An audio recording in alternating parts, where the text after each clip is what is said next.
Well, welcome everyone to our first virtual chamber skills series. Today's free offering is brought to you by the University of Wisconsin-Superior.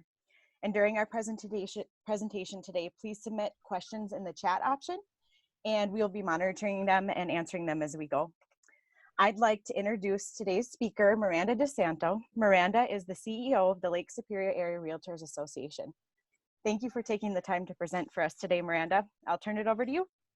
Awesome. Thank you so much for having me, Bailey. I'm really excited to be here. Although, of course, when we were doing this planning back last year, this is not exactly the way I anticipated presenting this particular topic. But you know what? We adapt, we figure it out, and we just keep moving forward because that's what we do. So what we should be able to do here is, I'll go ahead and share my screen for you all and make sure that you can see it. Okay. And we should be good to go there. Pop up the chat.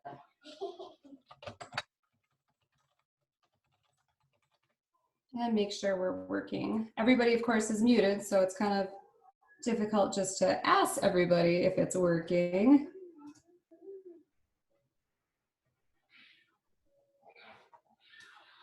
Yep, okay, good deal. Looks good. Awesome, working. Glad to hear it. Okay, so hi, welcome to Do All the Things. I am Miranda DeSanto. I am CEO for Lake Superior Area Realtors. And get our slide going next.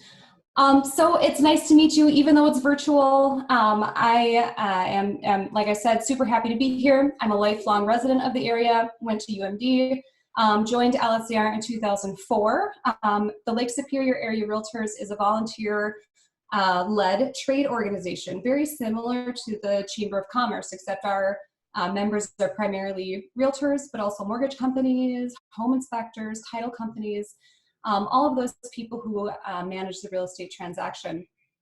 We're a pretty small company. There's only 3 staff there that serve over 700 members.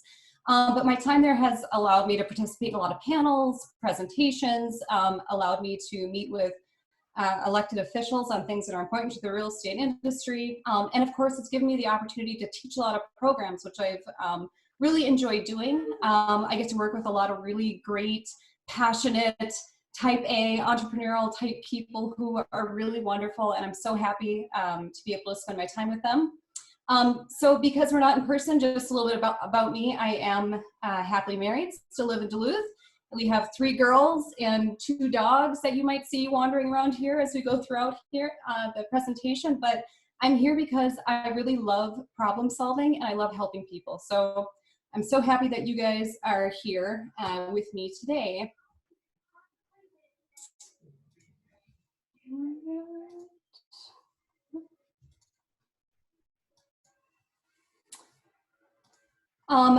Before we get started, usually thank yous kind of come at the end, but I wanted to take a moment just to really thank the Duluth Chamber for continuing to deliver programs to all of us to make sure that we can keep moving our business forward. I want to especially thank Bailey Olson for getting all this set up and working through the technology and everything. Like I said, this wasn't exactly how we had planned on doing this, but I'm glad it's still working out.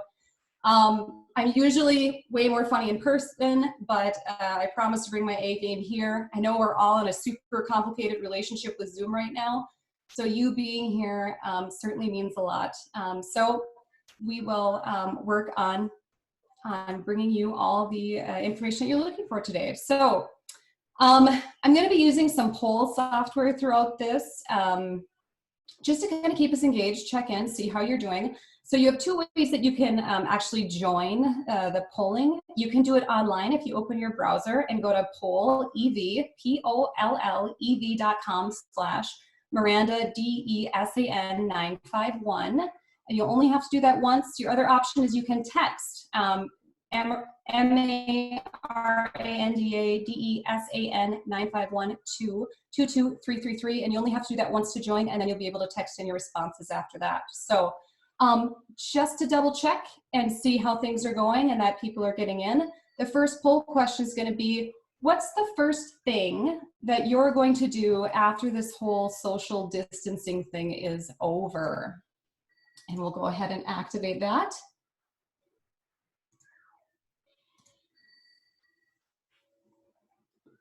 And we should see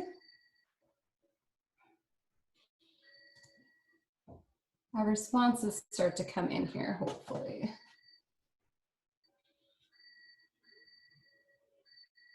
Oh, good. Introduce your new puppy. You know what? I tried to talk my husband into getting a puppy right now. We already have 2 very old dogs. But I thought, hey, I'm working from home. Maybe now's the time. But he said, no. Dinner, live music. Awesome. Yes. See your parents. Oh, I know. Awesome. Yeah. I don't think social distancing is really for any of us. Humans by nature are social creatures. It helps us to survive. So social distancing definitely has been a bit of a challenge on all of us. So awesome. That looks like this is working great. So I'll go ahead and bring up our presentation again. There we are. Now, next poll question for you. Do you feel like you have more or less time now than you did before the COVID pandemic situation that we're currently in? And I will go ahead and activate this one. You can answer, if it's more, you'll text in A. If you feel like it's less, B. And if it's kind of about the same, C would be your response. Okay, so it looks like, shifting a little bit here, and it's about the same. Responses are coming in. Yeah, okay, so about 33% of us feel like we have more time on our hands than we used to have. 17 said less, and 50% said, 46. It keeps shifting as it's coming in, but ooh, the more is starting to try and challenge. That's awesome. So, the truth of the matter is, all right, we'll put this back up. Here's the thing about time. What we're looking at here is addressing the problem. And of course, the problem why we're all here is there's just too many things to do and not enough time to do them, right? We're all high achieving individuals and we want the most out of life. But I have to tell you something. I have a little bit of confession. The title of this program is kind of a lie. What we actually need to do is accept the problem before we can actually move on. Because we are high achieving, we'll always be thinking about that next step, that next project, the next client, the next thing we want to do, and that's great. That's what makes us keep moving forward. It's what makes us successful individuals. But the truth of the matter is we all have the same amount of time in every week and every day. Nothing is different about how many minutes I get in my day versus how many minutes you get in your day. So part of this is own the insecurity around always wanting more. Some of that comes from our survival mechanisms. I don't know if any of you guys have like been to big conferences or expos, or even like sometimes the casinos have those big wind money machine things, and you see people in there trying to grab frantically dollar bills or $5 bills or whatever, and inevitably they end up dropping most of it and coming out with like $3.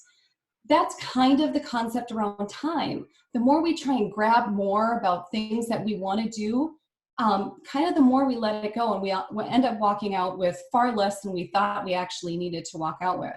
Same thing, picture that hamster on the wheel. That hamster is always thinking about running a little bit faster, getting to that next step, not giving credit to the steps he's already taken on that wheel. So do yourself a favor and let go of the guilt of getting all the things done in a day, because I'm going to tell you, you're not going to be able to do all of it all the time. We keep adding stuff to our list and it's just not going to be achievable. The other thing I want to mention, that your approach to time is a choice that you have control over. I say mostly because of course there are certain mental health concerns that some individuals may have. I'm not in any way discounting those. So if you find yourself in a situation where you have a lot of anxiety about time and you're frantic about getting things done, and it's just something that despite whatever approach you take to it, it's not getting better, I might suggest you consider visiting one of the many talented mental health professionals in our community to work on those concerns specifically. So, but your approach to time is a choice mostly, unless of course there's some other underlying issues that you need to address as well. Certainly time management is a hot topic in the business world. It has been for decades. And I'm here to kind of suggest that maybe time management isn't the right term. The thing I actually like to refer to is time prioritization. And that is, of course, quality over quantity. Let's focus on the quality of things that we can create and do, rather than focusing on the number of things that we can actually get done in a day. Without question, being able to get 10 meaningful things done versus 100 meaningless things is far superior.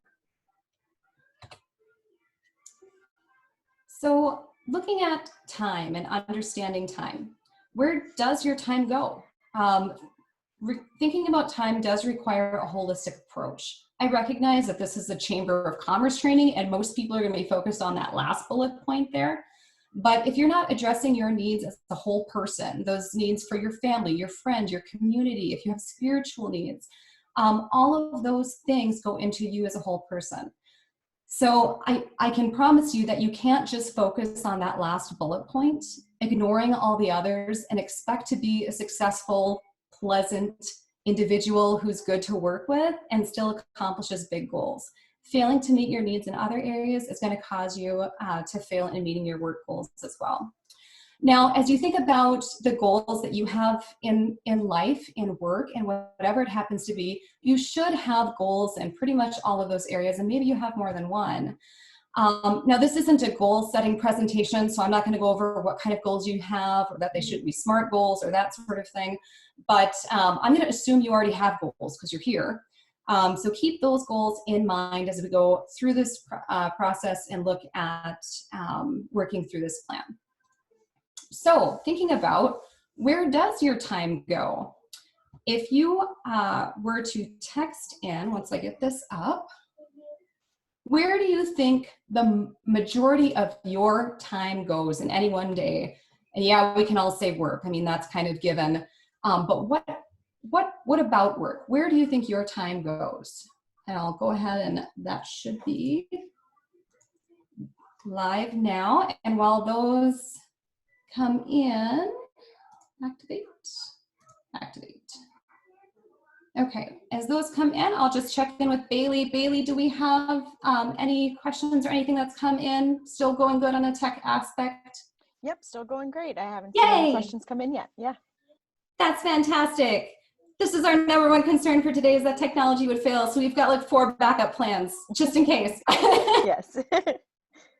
Meetings. Yeah, seeing a lot of meetings. Putting out fires. I really want to go back to putting out fires when we get to scheduling your day a little bit. Communicating, making sure we're all on the same page, especially in today, that's definitely a challenge as well.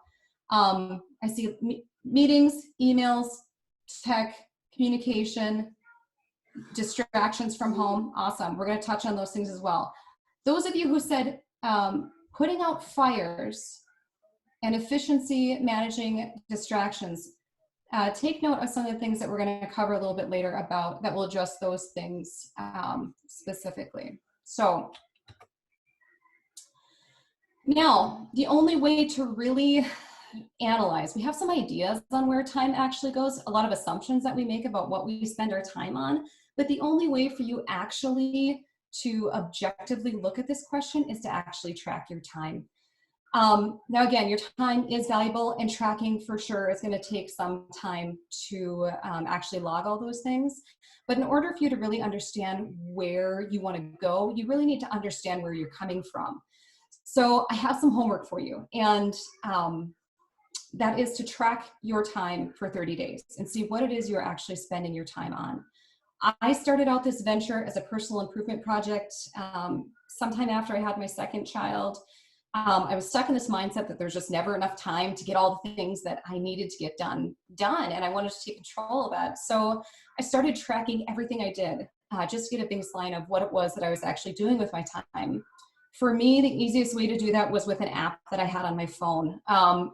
Now, this session does go over some app things, but also whatever tools work best for you. If a pen and paper and a watch work best for you, then use that. Don't stress yourself out about learning a whole new software if you're not naturally inclined to do that anyway.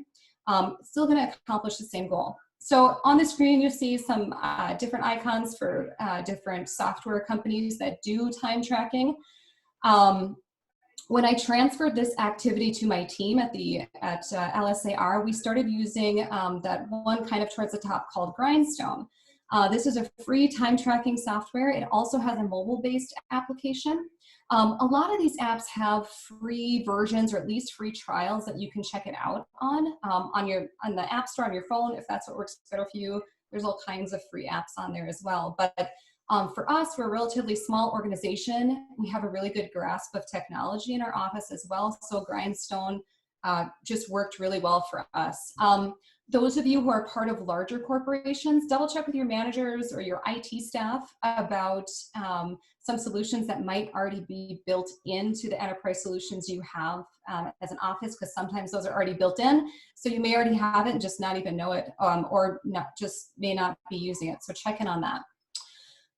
So tools you can use: software, mobile app, journal and watch. Whatever works best for you, it's totally fine. I might suggest that you set reminders to check in on yourself to see what you're doing. The Grindstone app that I use and most time tracking apps have little reminders that can pop up to double check and see if you're still actually doing the thing you said you were doing, and check in. Otherwise, I have an Alexa in almost every room. You can set a reminder on there to just check in and see what you're doing.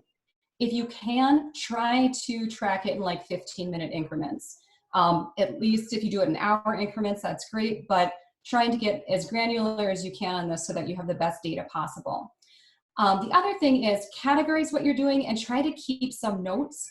One of the issues that we kind of had as a team when we started this is we would be tracking things under one particular topic, and then we realized that it was really more part of a different categorization as we went down. So, but if you keep some notes, you'll be able to know later on how you were feeling at that particular time, how things were going, and what you were doing, so that if you want to save that data and recategorize it into something else later, you'll be better able to do that.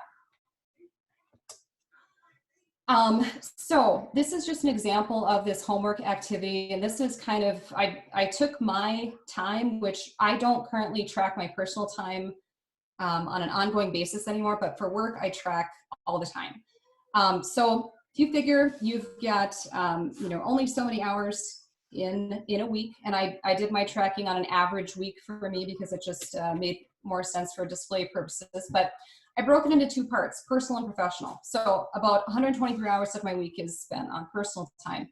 A lot of that is spent doing two things: sleeping and keeping the 3 little children that I have alive. Now, I recognize that that this is just the current stage of my existence, and that my time is not always going to look like this. I have accepted that and let go of the guilt that maybe there's a lot of other projects that I want to do right now and I want to be able to accomplish that are just not going to happen at this point. One thing that I want to point out too is screen time. Like, this is average for me, and 7 hours sounds like a lot of screen time, especially when you say, oh, yep, hey, yep, I spend way more time on the screen than I actually spend hanging out with my family. Like, nobody wants to raise their hand and say that. But if you break that down, that's an hour a day that I spend like on the screen. So it's really not that much when you start breaking it out and looking at what you're actually spending your time on. Looking at professional, now this is based on March. Actually, like I said, I still track all of my work time, so it was much easier to go through this, but this is kind of an average based on March. And March, as we all know, kind of went a little haywire. So for sure, I'm spending way more time on meetings and communications in March than I think I have ever in my existence at the association office. And for sure, travel and value-added activities, the proactive activities that we do, have definitely kind of taken a back seat to those particular items at this point. But that's kind of what you're looking for. What do you spend your time on? I would suggest personal and professional level, because as we mentioned, this is a holistic conversation about all of your time. once you go through and you have tracked your time and you have an idea of what it is you're actually spending your time on, there's some analysis that you're going to have to do to figure out where you can go from here. First, look at what's your top 5 activities that you're doing. What's your bottom 5? Are those aligned with your personal goals and where you want to be headed? If it's not, those are opportunities for you to look to maybe shift some things around.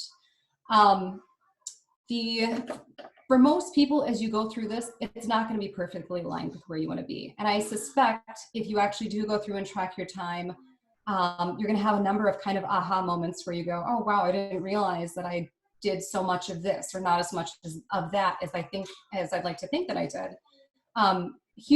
Humans naturally actually think that they work more hours than they really do. But with technology and the things that ding and that sort of thing all the time, we are constantly faced with distractions and we're moving back and forth from one thing to another thing, and really it's reducing our actual time of effective work. So look for opportunities for efficiency. There's a lot of opportunities there. Actually, a lot of our time is spent doing what I call non-value added items, the screen time, for example. And I know social media is one of those things that people like to point at and say, oh, that's wasted time there, all the time you're spending on social media. But if that's something that you want to do, I would say just kind of examine, why is it that you're doing social media? Is it your downtime? Is it your time to socially connect with people? If that's the case and that's your end goal for spending that time, just consider, is this the activity that is most accurately fulfilling that end goal? If your goal is social connection, is spending 30 minutes scrolling through social media more effective than picking up the phone and talking to a friend that you haven't connected with in a while? So just something to consider. If you don't really know why you're spending that time and it's just kind of out of habit, those are going to be your opportunities where you can build in some of the goals that you actually want to accomplish.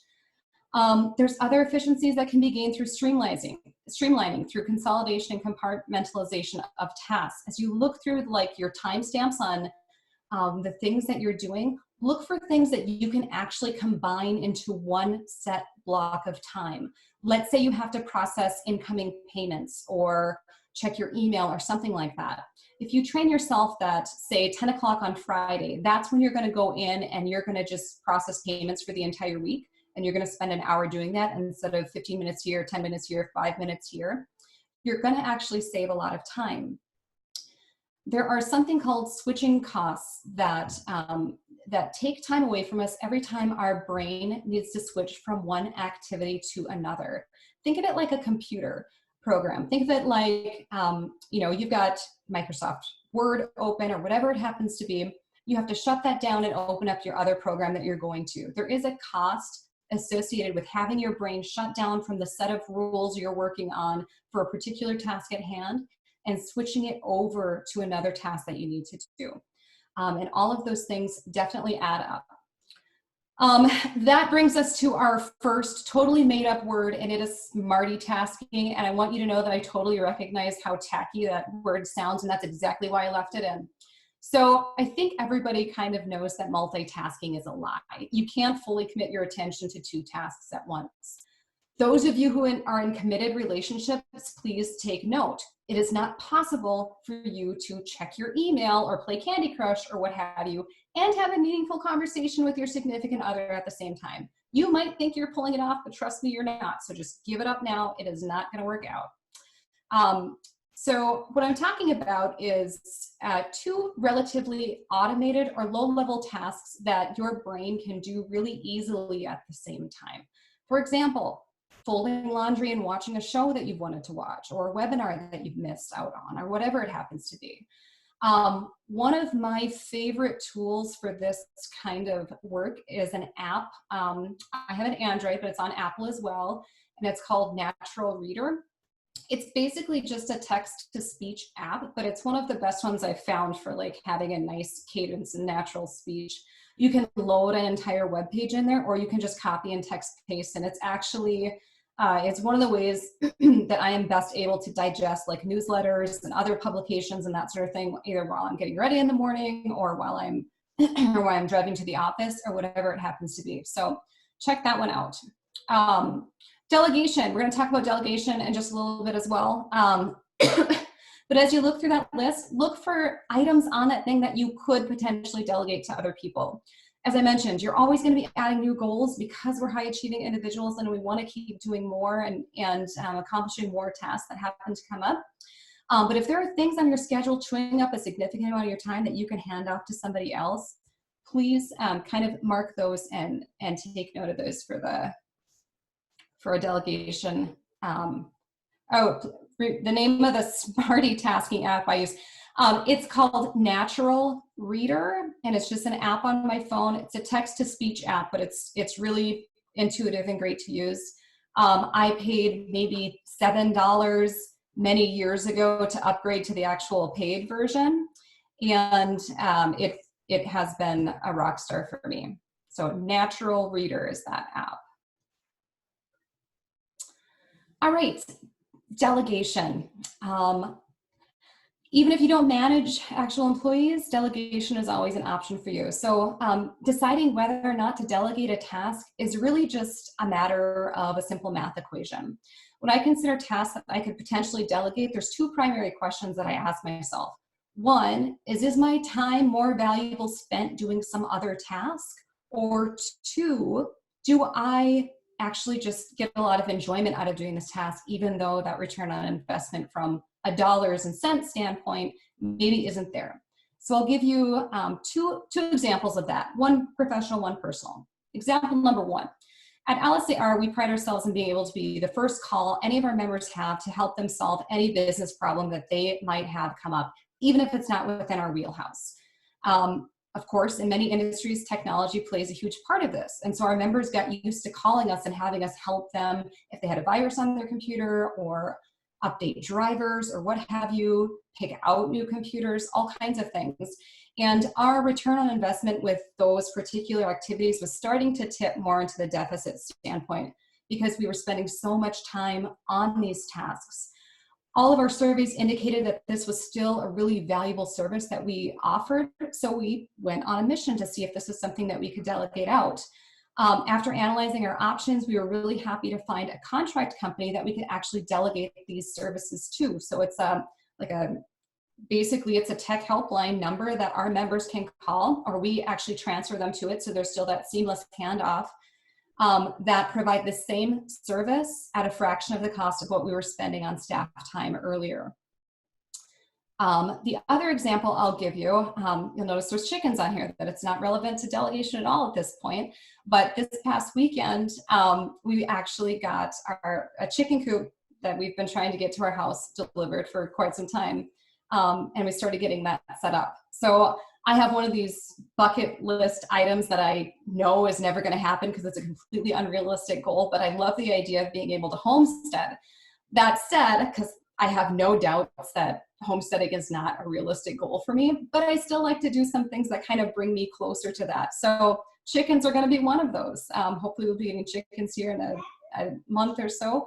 But when I look at the value of my time invested in those chickens versus the actual dollars and cents payout when I can get $1 of eggs or a dozen eggs for like $1, the return on investment from a dollars and cents standpoint, definitely not there. My enjoyment spent in that, totally worth it. So that's the reverse example of that.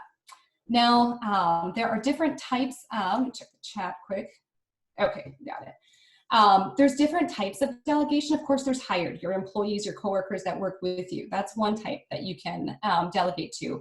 Consider their workload, see if they're actually better to do the task that you're currently doing.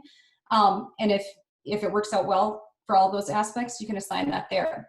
There's also contract. I mentioned in my example that I contract out a number of services because those contract companies are able to do it at a better dollar point than I can do with my staff time. That applies to your personal life as well. Around this time that I was doing this kind of search and trying to figure out how to balance my time better, I decided to hire a housekeeper, and I don't have any regrets about that anymore. At first I did. I felt kind of insufficient that I couldn't, maintain all of these things, but you know what? I don't feel guilty about it anymore. I know that every hour that I'm not spent cleaning my house, I get to spend it with my family or my kids or doing other more meaningful activities for me. So don't have any issue about that anymore. So contract work's another option. And then there's social. If you have family members or mostly kids that you can assign tasks to, by all means do. My Hayden, my 1.5-year-old, she picked up her goldfish crackers that she dropped on the floor this morning, and it took some time to get her to do that. But even at a year and a half, I can totally figure out how to help out around the house. And then this brings us to our second completely made up term, and that is backwards delegation. You also will not find this in Google because I made it up. But this is just asking for help. It's okay to ask for help. There's no shame in it. Each individual that you ask for help should be reviewing their own time constraints and considering whether or not they can commit to helping you.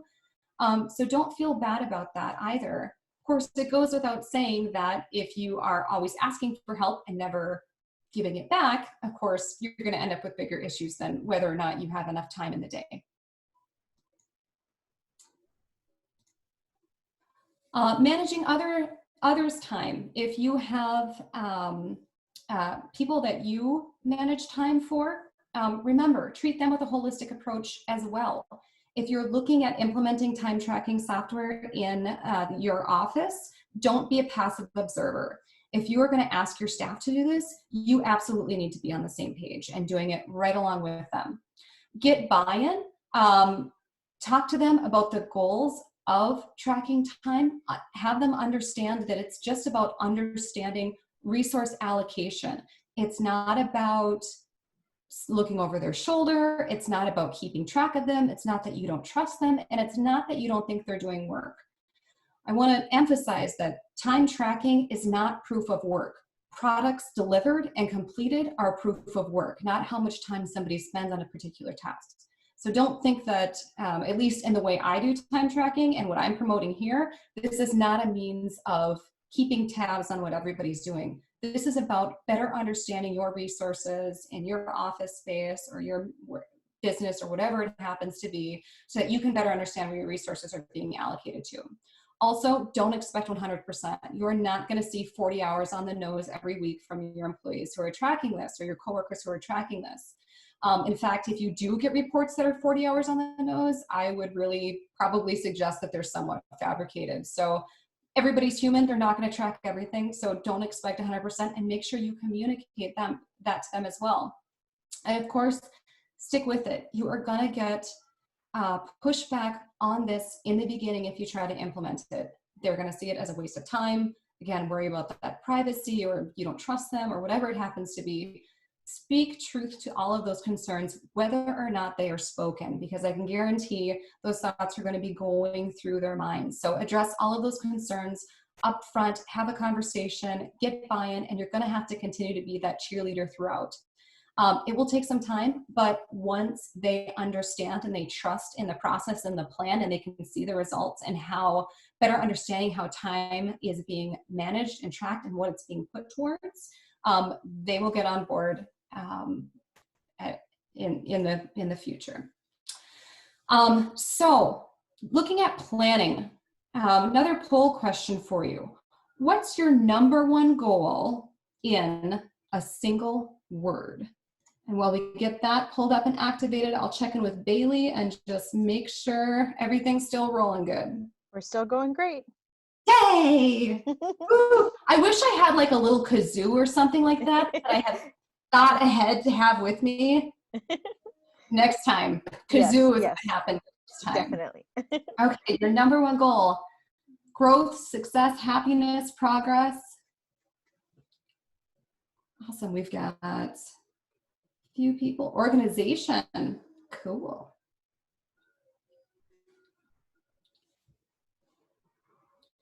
Couple more coming in there. So yeah, lots of really, growth got bigger. Lots of things about growth and lots of things about success. Awesome. I love that I see happiness in there. I'm going to, while some of these things come in a little bit more, I'm going to comment just on the idea of happiness versus joy. I've always kind of talked about my own personal goals as being joyful in life. And joy is not something where you walk around just being, totally giddy all the time, big smile on your face, that sort of thing. But to me, joy is being content and happy in the place you're in, with the life that you have, and moving forward on your goals. So yeah, great goals. We'll go ahead and bring this back up. Okay, those goals that you're thinking about and that you had in mind, keep thinking about those as we kind of go through how you're going to make a plan. So after you've analyzed your time, you've tracked it, now it's time to make a plan on the things you actually want to get done. So keep those projects top of mind. I want to reiterate that there's no one right answer here. My plan is going to be different than your plan, and that's okay. This is not a competition between who has the most businessy goal thing at the top of their list. This is all about fulfilling the things that you want to do. So there is no one right answer here. Again, remember, as you're making your plan, keep it a holistic approach. You're going to need to make choices on what is and isn't a priority, and keep all of those different areas of your life in mind so that you have balance on those as well. As you make those choices, it doesn't mean you're going to have to throw things out the window entirely, but it might mean you'll have to put them on the back burner for the time being, for the things that count in the moment. The next thing you're going to want to consider are your non-negotiable items. These are things you must do in order to keep yourself a healthy, happy, functioning member of society, and they are only to be tampered with under extreme circumstances. Sleep, of course, is one of those. Don't expect to cut your sleep down to 4 hours a night or whatever and be like anybody wants to be around and still functioning. It's just not sustainable, so please don't try and do that. But it might be something else. Maybe it's having dinner with your family or tucking your kids in at night. For me, one of my non-negotiable items is going to CrossFit Duluth. Unfortunately, that's had to be negotiated right now, and instead is happening in my basement. But these things should not be tampered with, if you will, unless it's in the most extreme circumstances, which certainly we're in right now. For most of this, one of those is going to include work, of course. Humans are hardwired to accomplish tasks, whether we work because we need it for the financial gain or we volunteer and we spend our energies there. Humans are hardwired to accomplish things. But whatever your non-negotiable items are, they must be clearly communicated to those who are impacted by it. For example, my husband knows that going to the gym missing going to the gym is a non-negotiable item for me. He would never ask me to skip the 3 days a week that I would go to the gym. Now, granted, sometimes those things have to be shifted around if I travel or whatever, but that's on my terms and only under, the absolute most extremes that it can't be avoided. So make sure you're communicating those things up front. Next, you're going to look at your bucket list and you're going to think about what are the things that are really important. What do you actually need to accomplish in a given period of time, whether that's a month, a week, a day, whatever it happens to be. What must you do? Look at putting those up first. Those take priority. Recognize your plan can change, and that's okay. We're going to talk a little bit more about how to evaluate that and check in on that a little bit later, but know that your plan can be flexible, and if you need to abandon something, that's okay. Your priorities may have changed. We talked a little bit about tools. Think about tools that you're comfortable using. I'd highly suggest you continue tracking your time, at least in your professional space, to some extent, even after you do your homework, to really understand where things are going. For us, it allows us to do a lot of metrics and comparison on where we're actually spending time now versus some other period of time, and really understand where our hours are going, and report on those things. So, but the point is, go with something that is going to work really well with you. I personally use kind of a hybrid of technology and writing, which I'll show you in a little bit. But to each their own. Some people are really well versed in technology. Generally speaking, any technology solutions are going to have a steeper learning curve up front. But once you kind of get it figured out, the automation that technology affords will end up saving most people a lot of time in the long run. The other thing, like, there's a lot of really beautiful commercially available planners that you can actually buy and carry around with you. I totally wish I was one of those people who could be trusted to carry a planner around, but I'm not. I will absolutely lose it and then would cry for days. So all of mine has to be cloud-based and online, because if I lose my phone or what have you, it's all backed up and I don't have to worry about it. So as I mentioned, I wish I was a planner person. I'm not, but those of you who are planner people, I did check in with some of my colleagues and friends who are those type of people who have been trusted with planners. They had a couple suggestions on ones to check out. One is Agendio, that's Agendio, that's one brand. Clever Fox is another. And then Passion Planner, all good planners if you are more of a, I want to write it down and have it in front of me type of person who can be trusted with that. So there's also a lot of templates that you can find online and just Google and see what works for you too. And then finally, any good plan is going to have a plan for implementation and evaluation, and we'll cover that as well. Okay, focus. The plan to making, the key to making this plan work is going to be focus. I'm not going to lie to you, there's no magic bullet here to being able to prioritize your time well and stick to it. It does take some work. So know thyself, kind of know your own quirks, what works well for you, what doesn't. Everyone has their own rhythm in life. So if you are a night owl, schedule around being a night owl. Next, make the dinging stop. Your phone, email, instant messenger, everything, it's constant dinging. If you're anything like me, quite frankly, if you're human, every ding negatively affects your focus and your performance, whether or not you actually attend to it. There's a lot of studies that have actually pointed to the same conclusion. So I'll show you a little bit on how to kind of make some of those stop. But of course, making the dinging stop might not be quite enough. So I am not silly enough to believe that anybody in the year 2020 can actually completely get rid of their mobile device, because that's just not feasible. However, recognize that even when your phone is within your sight, it does cause distraction just by seeing it. Because we know at any moment that thing could ding again about whatever it happens to be that we'll have to take care of next. And it's actually a distraction. So if you're really focusing on something, I suggest putting it in your bag or putting it in a drawer or something like that. Just keep it out of sight. And consider shutting it off if you're really focused on something. Consider a timer. I know for me, once I really get into a project, I lose track of time. In fact, for this meeting, I'm really especially bad about online meetings, webinar meetings. I had an email this morning. I had another reminder at 9 o'clock, and then I had my Alexa remind me again at 11:15 that I had this meeting at noon today, because I can't be trusted to remember things unless all of the technology helps remind me. So consider a timer for your tasks, because if you block out a 2-hour period of time or whatever it is, and you're ending at 11, consider putting a timer on at maybe 10:55 to kind of cue you into moving to the next task. And of course, if you need to, take 5. It's okay to take a break, take a walk, get a snack, practice some mindfulness, whatever it happens to be. If you feel your brain starting to shut off, don't bother trying to push through something. Just take 5 and it'll help reset and kind of jumpstart things for you. Miranda, okay. We have a question from Jen Moses. Oh, cool, yeah. And, she asked, hi, Jen. Any tips on how to minimize kid disruptions while we are home? So much less productive with kids calling for mom every 5 minutes, just like the phone dinging.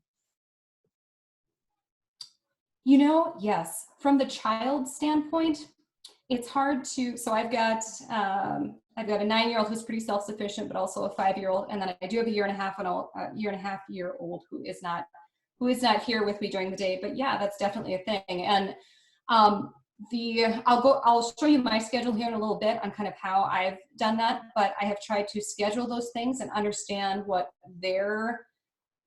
the child's schedule looks like as well. So for example, I have my 5-year-old, we try to preload her schoolwork. We already did it today because I know by the afternoon, all she's gonna wanna do is either go play outside or she's gonna wanna spend some time on her tablet. So I try and preload those times in the day.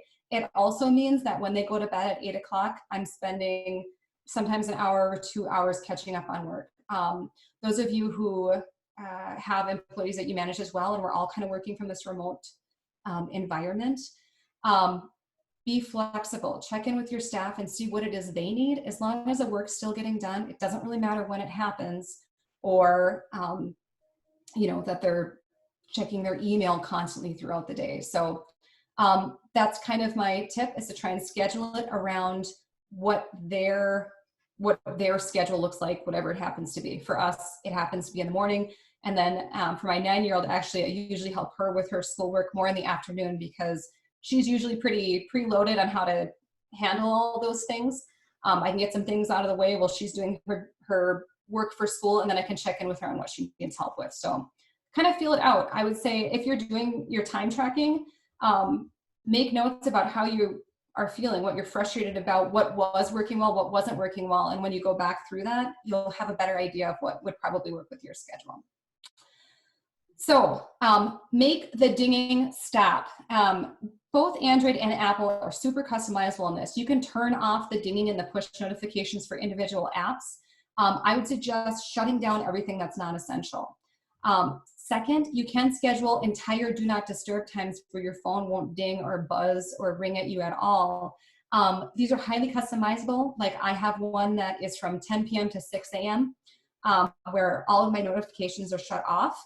Other than people on my favorites list, like my close family, can still get through to me. Or if you call me twice within a 15-minute window, like there might be an emergency there, it will ring at that point. But these are two things that you can do definitely to help your focus. I would also consider, if you think about your prime working hours, consider putting a do not disturb on your phone as well during those prime working hours, so it's just not going to interrupt you and you don't have to worry about it. And again, communicate. If you're going to have downtime, let's say your prime working hours are from 10 to noon every day and you're going to be on do not disturb, communicate that upfront with the people around you. It'll help address some boundaries and some friction that you might have going into this. Okay, next question. Thinking about some of the focusing tools that we talked about, which tools, and there could be more than one, are you committed to using going forward? And we'll go ahead and turn this on. Activate. Okay, and then Bailey, do I see that thing flashing at me? Oh, that was Jen. Okay. No, that was Jen. Yeah, Got it. We're good to go. Yeah. So what focusing tools are you committed to using? And it does take practice and it does take some energy, just like learning anything. It is not a zero-sum game. Any responses coming in on that? Maybe I should put them back up. Do not disturb on phone. Yep. A couple other ones that, you know, just with respect to the dinging as these come in, when I'm into a project, I turn off my Outlook, my mail. I just shut it down because I know if I see a little flashy thing come up, it's going to distract me and it's going to take time out of my day. We use Instant Messenger in our office. If I'm deep in a project, I'll shut that off as well. So setting reminders, yeah, that'll help you kind of focus as well. So those are kind of just some other things. Anything that you know that takes you away from a task you're doing, try to eliminate it. Of course, it's a little more difficult when you're working with real life people if you're in the same room, but we'll kind of talk about that in just a minute here as well. So we got one more before we move on. Time tracker, but the time might stress me out. Yeah, if you're somebody who gets anxious about time, again, when we're thinking about the time tracker, remember, you're focusing on not necessarily minutes counting. What you're really focusing on is trying to improve and make sure you better understand your time.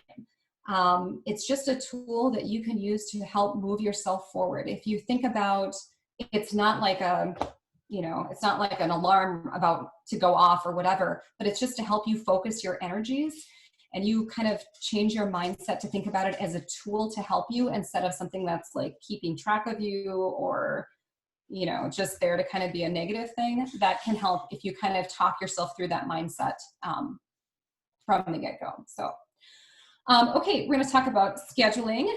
So Another kind of mindset thing, when you're thinking about putting things on your schedule, tell yourself everything that goes on your schedule is an intentional investment in yourself. Time is valuable, and anything that you're putting down should be just as valuable as the time you're spending on it, if not more so. So when you start thinking about the things that you want to do, work backwards. If you're thinking about scheduling, instead of looking at how much time you have, look at the things that are most important to do and then make time for them. Pop-ups, understand that there are always going to be things that come up that you didn't account for. One of the ways that we address that is actually through white space or intentionally scheduled breaks in your time. They're valuable not only to address those things that can pop up throughout the day, but it also gives your brain an opportunity to process and then synthesize ideas. Most of my really good ideas happen when I'm like on my way to work in the car, or like when I'm in the shower, where I have to yell to Alexa to, hey, remind me about this really great idea I had when I get to the office, because otherwise I'll totally forget. But white space is intentionally scheduling, maybe bigger blocks for, thinking about things, but 15 to 30 minutes between projects that you might be scheduling. There are people who schedule like 90 to 100% of their time out. That practice is generally called time blocking. Maybe that works for you if you want to control your time a little bit more, but for me, there's no time blocking for like the dog just met the neighborhood skunk on my way out the door. So what works better for me, if I'm being realistic, is to have some more flexible spacing in between my time. Recognize your limitations. As you look through your notes, you're probably already going to see some things in personal limitations if you don't already know them. If you know you're not operating at 100% until after your second cup of coffee, there's no need to push that. So kind of keep your own limitations in mind. We mentioned sleep. Don't think that you can just cut into sleep. You have to kind of recognize limitations of humans and preload those in your schedule as you go through. Habits, everybody has habits. And I know they're kind of a dirty word, but truthfully, there are good habits and there are bad habits. Think back to when you were learning to drive a car, or when your kids were learning to drive a car, and how different your mindset was about driving a car when you didn't know it. My husband is peeking at me around the corner, trying to mess up my game right now, and I'm going to call him out on it. Think about how your mind works when you were learning to drive a car versus how automatic it is now. When to put the blinker on, when to change lanes, when to brake, all those sorts of things. It's habit right now. It's easy. We can kind of bring ourselves back to that previous mindset if we drive in a situation that's we're not used to. For example, I don't think most of us are used to driving in LA traffic. So think about how different your mindset is when you're driving in a different situation versus if you're just on your way to work. If you haven't already read the book, The Power of Habit by Charles Duhigg, I really highly recommend it. Habits generally have triggers. So if you recognize that there are habits in yourself, whether it's good or bad, if it is not contributing to your goals, kind of identify the cues that are leading you to that habit and find ways to kind of shift them and address them and fix them. If it's a good habit, by all means, let it go, because habits are meant to help us be more efficient. They're not necessarily a bad thing. And then, of course, we have our different time scheduling periods: annual, quarterly, monthly, weekly, and daily, that we'll go over here as well. Annual scheduling. This is really key to being successful in your schedule. This is where your strat planning goals come in, your personal goals, any professional development or conferences that you have scheduled for the year, the evaluations that you'll do on a quarterly or weekly basis. Just preload all of those into your calendar from the get-go. Birthdays and anniversaries, other important dates, holidays, vacations, all of those should be preloaded when you're doing your annual schedule. And it doesn't have to be on January 1. Our office, we run on an October 1 year start. So that's a good time for us to go through those goals. Even if you're not completely committed to maybe that conference that you're thinking about going to, put it on the calendar anyway, because it's always easier to take something off than put it back on at the end. Same with vacations. If you haven't firmed up your dates for your vacation, nobody's taking vacations really right now, but when we do again, because we will again, preload those. And it's easier to shift them a little bit than trying to find a consecutive week later on that you can actually, take some time out for. Automate where possible. Technology makes this really easy. I have almost all of my tasks on automation for whatever it happens to be. business renewals, all kinds of things that I just have in my calendar as an automatic task every year, so I don't have to think and remember, oh, I need to do that every January, whatever it happens to be. The other thing is keep a running list of goals that you might come up with. I email myself possibly more than anybody else. If it's a notebook for you, whatever it happens to be, keep a running list of things that come up in your brain that you're like, oh, I want to accomplish this, or I want to do that, or whatever. Because chances are when you sit down to do your annual planning, you're probably not going to know everything or remember everything. So you can refer back to that at a later time. Quarterly, monthly, the first thing you're going to do is look at your annually scheduled items. You're going to review your items from the last month or quarter that maybe didn't get done. You're going to look at those and consider, are these things that are really still important to me that I still need to make space for in the next month or quarter, or are there things that I need to let go of? You'll schedule your monthly tasks. For me, you know, for lots of us, there's monthly tasks that we need to kind of do on an ongoing basis, financials, reports, that sort of thing. Put those in. Schedule time with others, whether that's a team meeting or it's time with your friends. Preload those on a quarterly or monthly basis so they have an opportunity to check their schedule and get back to you, and everything can line up. Review any additional opportunities that might have come up since you did your annual scheduling. Again, automate and evaluate through all of this. Weekly scheduling. This is really when you're going to lock in your schedule for most of us. Some of us need to plan a little further out. But at this point, when you get to weekly scheduling, you should probably know about half of your schedule looks like already. Your mission critical items come first. What I mean by that is try and preload like maybe 30 minutes in the morning to address anything that might have come up since the previous day that absolutely needs to be addressed. Worst case scenario, if you don't have any mission critical things that have come up, you can either use the time to check in with your team. You can double check emails and see if there's anything going on there, whatever it happens to be, but have that window kind of set aside to get your brain in the right space before you start a significant project. Speaking of those, no more than 3 value-added projects per day. Now, these are the proactive things we're doing to make ourselves better or make our companies better. And I say no more than 3, which doesn't sound like a lot, but honestly, if you spend 2 hours on 3 projects and you put your 30 minutes of white space in between, that's 7 hours already. Again, as we said earlier, doing, you know, a few valuable things versus hundreds of things that really aren't that significant, you know, deleting, going through your inbox, whatever it happens to be, you're definitely going to be more successful and feel more fulfilled when you preload those projects in the beginning. Consolidate, we mentioned, consolidate those little tasks throughout the day or the week where you can and block them out in time so that you're not jumping from this thing to the other and losing all of those switching costs. Remember to schedule 15 to 20 minutes of white space between your projects. And then again, automate and evaluate throughout this. Got a question, Bailey? Maybe? Nope, I put the name of the book in the comments down there. Oh, thank you. Yeah. Okay, so again, when you do your weekly scheduling, you're gonna already have all of your times locked in for what you're planning on doing. For your daily scheduling, of course, there are things that might come up. Shift as necessary using the white space that you've already programmed in for yourself. Address pop-ups if necessary. Now, the building being on fire is probably something that you need to address like right away. Your coworker asking you for help on a project, maybe try and see if you can schedule that for a later time.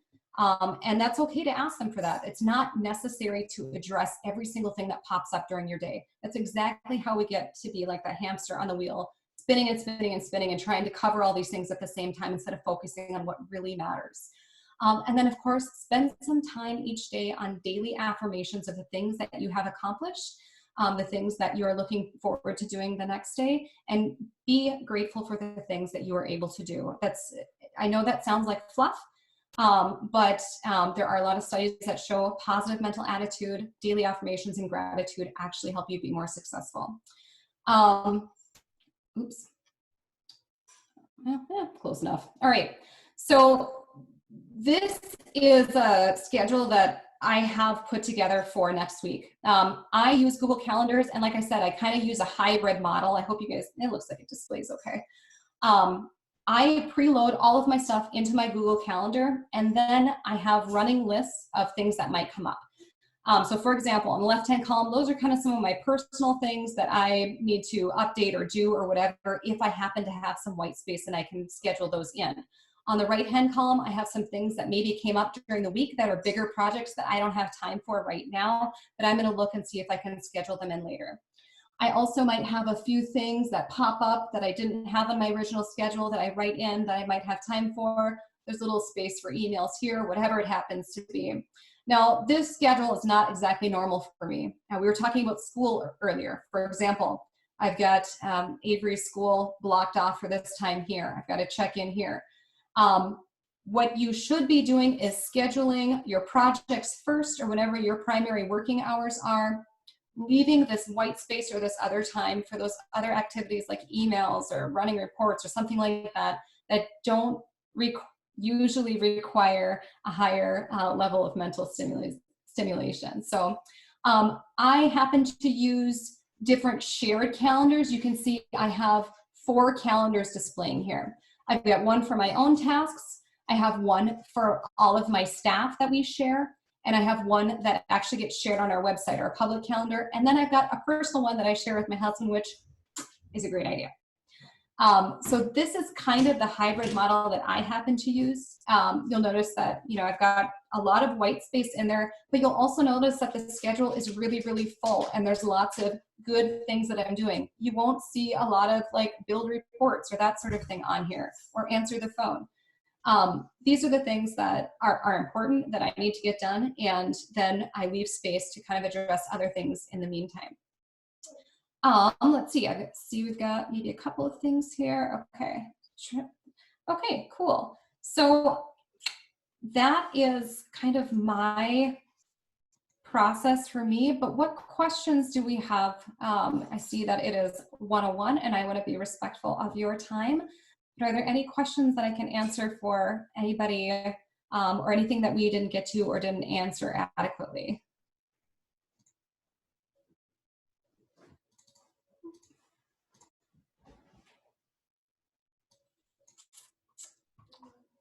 All right. Looking good? I think so. Okay.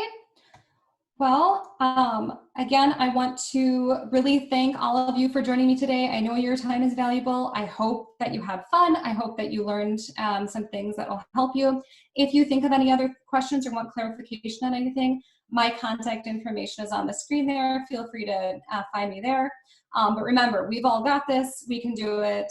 Thank you all for being here, and have a great day. Yes, thank you so much, Miranda. And I did record the session, so we will have it available. I will email you with the availability. I'm not quite sure what medium we'll be using to share it, but it will be available to everyone. Thank you, Miranda. Awesome. Thanks, guys. Have a great week. Bye-bye.